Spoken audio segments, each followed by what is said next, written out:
Mga brothers, naghahanap ka ba ng isang scooter na affordable pero hindi ka mabibitin sa specs and features? Mga brothers, pinakikilala ko sa inyo ang water-cooled scooter ng Rusi. Ito nga yung Sparkle 150. Mga brad, tignan natin ito sa ating walk-around review. Let's go! Sago! Get ready, drop the beat.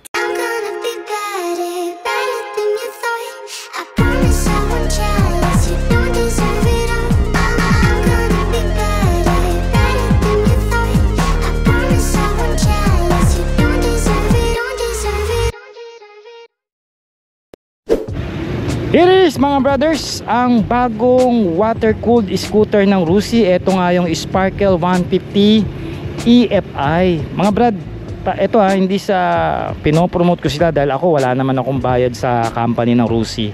Masasabi ko lang talaga na ibang level itong scooter na ito. At yun ang alamin natin sa ating walk around. Tignan nyo naman mga brad. Ikutan muna natin yung motor para makita nyo. And by the way, dalawa ang kulay nito. Isang gunpowder gray na nasa harapan natin at isang matte khaki. Parehas po silang matte mga brad. So comment nyo naman sa comment section kung ano yung inyong napusuan na kulay sa bagong model ng Rusi. Ito nga yung Sparkle 150. Pero para sa akin mas gusto ko tong khaki. Kakaiba So maiba naman since mahilig ako sa color brown, lalo na sa mga classic brown. Alright, so pag titignan natin dito mga brothers, very minimalistic na lang ang ginawa rito na decals work ng Rusi. Yan, meron na ng Sparkle 150i dito na sticker. Yan, may ano pa nga yan, parang plastic pa kung gusto mong tanggalin. Balik na lang natin kasi brand new yan. Then may linings dito na red. And then magka-connect yan dito, meron ditong 150 EFI technology. Ayan, may linings ulit dito. Di ba napaka-simple, pero hindi natin maalis talaga sa Rusi ang emblem nila na kulay yellow, since yan po talaga yung traditional nila. Pero pwede mo naman tanggalin, natatanggal kung gusto mo. And then may sticker tayo rito ng water cooled. Ayan, natatanggal to lahat mga brothers Kung ayaw mo yan, pwede mong tanggalin, gusto mo lang siyang plain. Pero para sa akin, hindi na masama. Tapos meron tayong FI dito, and then Euro 4 compliance po ang unit na ito. Then kabilang side, same approach din. May 150 linings and also Sparkle 150i. Okay, so mga brothers, tignan natin ang kanyang front facing. Dito sa taas, I can tell yung plastic na yung pairings na ginamit dito ng Rusi, quality na. And also yung paint job, masasabi ko na makapal. Yung pagkakulay niya talaga mga brad, makapal siya. Maganda yung paint job dito na ginawa ng Rusi. Meron tayo rito standard lang naman na brake levers. Alright, and then ang mga linings natin pointed po yan. Ayan, matulis po yan. O diba? At ang ating headlight dito mga brad, no? Quality ang plastic. At naka LED na po. At 6 LEDs po ito lahat, no? Tatlo rito sa kabila. Dual lang po yan. Ang daytime running lights natin ito. And then yung turn signal lights natin mga brad, ito po yan. LED na rin yan. Nasa mismong assembly na. Maganda yung ganitong approach kasi hindi nasasacrifice yung forma ng motor. Kung ilalabas kasi nila yan, mas masagwa. And also sa fender, check natin ang kanyang fairings. Ayun ano ba kung gaano naka-flexible. Di ba? So kahit mabangga yan, tutupi lang yan na di ba? Hindi katulad dati sobrang rupok ng mga fairings ng Rusi. Ngayon flexible mga brad, sangkap pa. Alright, so meron tayo rito conventional telescopic port. Alright, busina nandito. Dalawa ba busina nito? Isa lang, pero pwede nyo yan palinyahan kung gusto nyo dalawang busina. Anyway, balik tayo. Front telescopic port, and also naka front disc brake tayo rito. Meron lang tong maliit na disc rotor at 2-pot piston caliper ang ating preno. Alright, ang mugs natin dito, ito pa rin yung traditional power mugs ng Rusi na nakikita natin sa ibang scooter. Ito parang kalesa type. And also gusto ko talaga yung approach ng mga mugs ng Rusi kasi nakatutong yung kulay, di ba? May black, and then yung pinaka parang stainless chrome na datingan dito na kulay, di ba? So highlighted yung motor pag lumalayo. Yan, kitang-kita may mugs niya, At isa pa sa mga nagustuhan ko rito, ibang brand ng gulong ang gamit nila rito. So Chaoyang ang pangalan ng gulong. Pero wala akong pakialam doon sa pangalan kasi Chinese yan. Ang gusto ko rito, soft compound siya. Tingnan nyo na, ayan At saka yung grips niya, ang ganda nito sa banking, masasabi ko, makapit ito. Ganda, pang unahan talaga, may linya sa gitna di ba? Tapos ang tire size niya mga brothers 90 by 80 na tubeless na rin ito mga brad. So ito walang problema pagka nabutasan kayo ng gulong. Maliliit lang ha, wag lang yung sobrang laking butas. Pero kahit pa ako, kayang-kaya ng tubeless. Alright, so punta tayo sa side profile ng motor. No, makikita natin dito meron tayong malapad na floorboard at may texture po yan. So para hindi tayo basta-basta madulas. Pero may mga nabibili naman na mattings, pwede nyo lagyan. Nandito po yung baterya. Masabi ko naman na ito silyado naman ito, so hindi naman ito basta-basta papasukin ng tubig. Huwag nyo lang po ilusong sa baha hanggang dito. Siyempre papasukin na yan. No, meron tayo rito retractable na utility hook kung sakali may mga dala tayo. No, easy access na packets. And then malalim na packets, pwedeng paglagyan ng cellphone, pero I highly recommend na maglagay na kayo ng cellphone holder kasi baka malaglag kung maluluba kayo. May USB charging port tayo dito, so para makapag-charge kayo ng inyong mga cellphone. Naka-shutter key naman tayo dito for the safety ng ating scooter. At isa pa sa gusto ko mga brad, yung switches dito na nilagay ng Rusi, quality na. Ito na yung mga nakikita kong switches ngayon sa mga ibang brand, no? Tapos may backlight assist yan, no? Ayan, handle grips natin dito.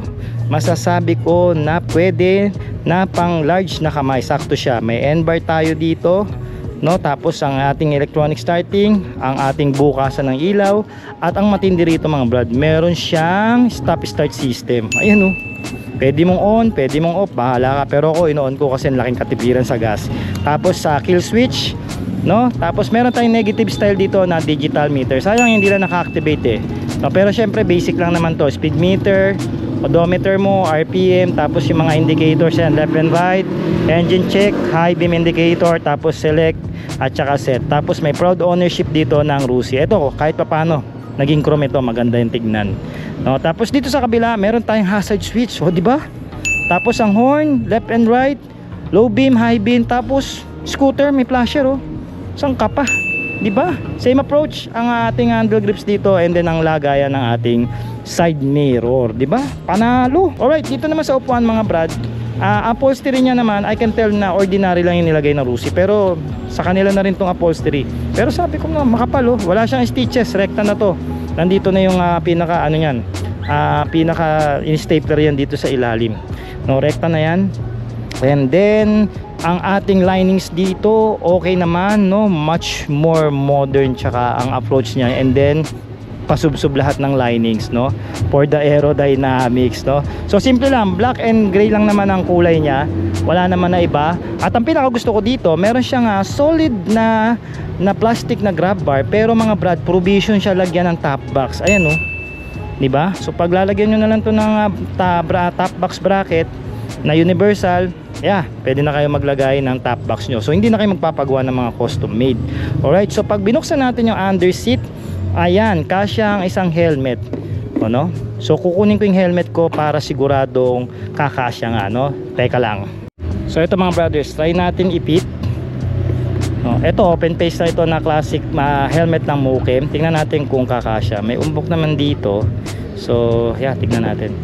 Pwede, kakasya siya mga brad, no? At hindi ko lang sure kung papasok ang full face. Palagay ko hindi. Mga ganito lang, open face at saka half face mga brothers. And speaking of fuel tank capacity, nasa 5.5 liters po ang kapasidad nito na pwede nyo ilagay dito sa fuel tank nya. Madali lang naman buksan. Ayan, so malaki na rin para sa isang 150cc na scooter mga brad. Hindi na kayo dito magsisisi. Alright. Okay, pag-usapan naman natin ang rear portion nitong Sparkle 150i ng Rusi. Meron tayo ritong upright position na muffler. Ito yung lagi kong tinitignan sa mga muffler. Tsaka ito yung nauuso ngayon dahil dito sa Pilipinas kasi bahain. Kasi kung straight yan, wala sa format, the same time papasukin yung ng tubig yung muffler mo, so titirik ka, diba? So ito, okay to. And then yung ating heat guard dito is flexible ang plastic, and then naka-allen bolts na rin yan. At hindi tayo mapapasok kasi almost tinabunan o tinabanan niya na talaga yung muffler assembly rito. Alright, ang ating tapakan ng pillion, aluminum yan mga brad, kahit paano. And also naka 14 inches din ang ating gulong dito mga brad, na may tire size na 100 by 80. Sabi ko nga, naka tubeless na rin ito, at talagang ganda ako talaga sa grips dito ng nilagay na gulong ng Rusi. Okay mga brad, move tayo dito sa kanyang taillight. Isa ito sa mga nagustuhan ko rin dito sa motor, kasi may pagka-unique na siya, no? Something na hindi naman ginaya ng Rusi, no? Naka LED na tayo dito. Sad to say, hindi na natin mapailaw. Palagay ko ito yung nag-high beam sa kanya. Tapos ang turn lights niya rito is nakalabas, pero okay naman, hindi naman ganun kasagwa. And also LED na rin to. Ang gusto ko pa rito, flexible, kasi kailangan flexible to dahil nakalabas eh, oh. Kahit mabangga, oh, di ba? Hindi mababali. May reflector tayo rito, ilaw ng ating plaka, at syempre ang plaka ng Rusi nagbago na, kulay puti na. Ang ating fender dito flexible din, so walang problema kahit na may makabangga sa atin, may maatrasan tayo, eh hindi ito basta-basta mababali. Alright mga brothers, madagdag ko na nga rin pala na ito naka single shock dito na non-adjustable po ang kanyang rear suspension. Dito naman sa likod, nagamit ito ng drum brake mga brad. Ayan, di ba? So ang linis dito, tignan mga brothers, yung air cleaner o air filter ng motor. Ito, no, may iba rin yung approach, medyo nakaumbok konti, tas dito yung pasukan ng hangin. And by the way mga brothers, wala na nga pala itong kickstart. Alright, okay mga brothers, bike fitting tayo dito para sa Sparkle 150. Mga brad, magbe-base lang tayo dito sa manual. Ang nakalagay kasi sa manual mga brothers is meron siyang ground clearance na 90mm. I guess napakababa, pero masasabi ko parang wala naman sa 90, siguro parang nasa 100mm ito. Ayun, pero syempre yun yung nakalagay sa manual. And also meron siyang curved weight doon na around 150 kg. So may kabigatan, pero dito naman masasabi ko parang hindi naman siya 150 kg. Anyway, magaang sa akin yung motor mga brad, na hindi ko masasabi ito na 150 kg, kasi pag 150 ramdam mo talaga yun eh. Kahit itulak mo pala ngayon na nakahinto yung motor, mararamdaman mo talagang may bigat siya. Pero itong Sparkle 150 hindi naman, no? Tapos yung turn radius natin mga brother, malaki po. Ayan, so hindi tayo mahihirapan ditong magmanubra, no? Ang pinaka comment ko lang, mataas po yung kanyang seat height, nasa 780 po ito. Nakataas po o nakatingkayad ako ng konti dito. And also kasi hindi rin maiwasan dahil may kalaparan po yung seats nitong Sparkle, para ka naka maxi scoot. At masasabi ko naman na kahit papano okay naman yung foaming, medyo matigas lang ng konti, pero makapit yung upholstery niya. And also malapad siya, so talagang bubuka kayo dito na nagbibigay tingkayad sa ating mga paa. Ayan. Pero bike fitting mga brothers, okay na rin. May space tayo dito, so kung matangkad kayo, usog lang kayo, mahaba naman ng rider section, so pwede kayo umusog. Ako kasi maliit lang ako, usog na ako dito sa unahan. Mayroon pa naman, so hindi naman tayo basta-basta sasabit dito mga brad. So kahit papano naman may space naman tayo. And also pwede pa nga kayo makapaglagay dito ng bag nyo o mga pinamili nyo mga brothers. And also meron din tong underseat compartment, at sabi ko nga kanina, pwede nyo pang lagyan ito ng top box dahil provision na yung kanyang grab bar. Alright, okay mga brothers, pag-usapan natin ang makina nitong Sparkle 150 Fi ng Rusi. Ang pinaka-highlights nga sa motor na ito is yung kanyang liquid cooling system, dahil po meron siyang compression ratio na 10.6:1. Meaning po mga brothers, mainit talaga ang working condition o temperature ng makina kukumpara natin sa mga air-cooled. So kaya po nilagyan ito ng liquid cooling para hindi po mag-overheat.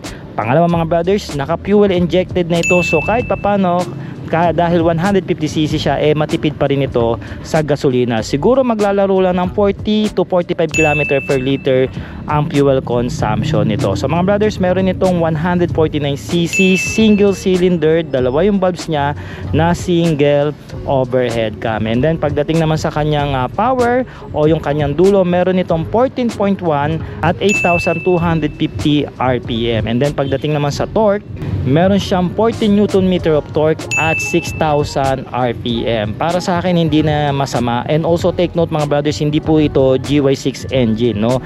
Ibang makina na po dito yung ginamit ng Rusi. Pero kung tatanungin nyo naman sa parts, sabi sa akin dito wala naman daw problema ang parts nitong mga bagong fuel injected na scooter nila, dahil meron naman po kayo ma-order sa kanila. Alright? At madagdag ko pa pala mga brothers, ito po is naka silent starting na rin. So pagka in-start nyo po yung yung motor, hindi na po siya maingay.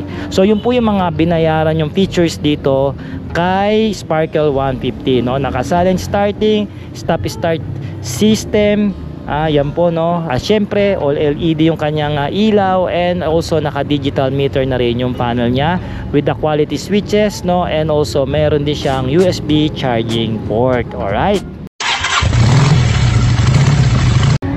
so mga brad, meron nga pala itong cash price na 75,000 pesos. Tapos magda-down kayo ng 5,000 pesos, and also sa kanyang monthly for 3 years meron siyang 3,225. At syempre ang rebate ng Rusi is 300 pesos pa rin.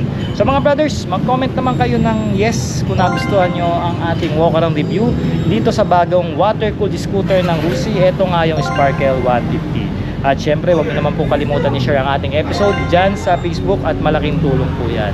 At syempre mga brothers, ano pa ba ang mga gusto nyo pa-review sa mga motor ng Rusi?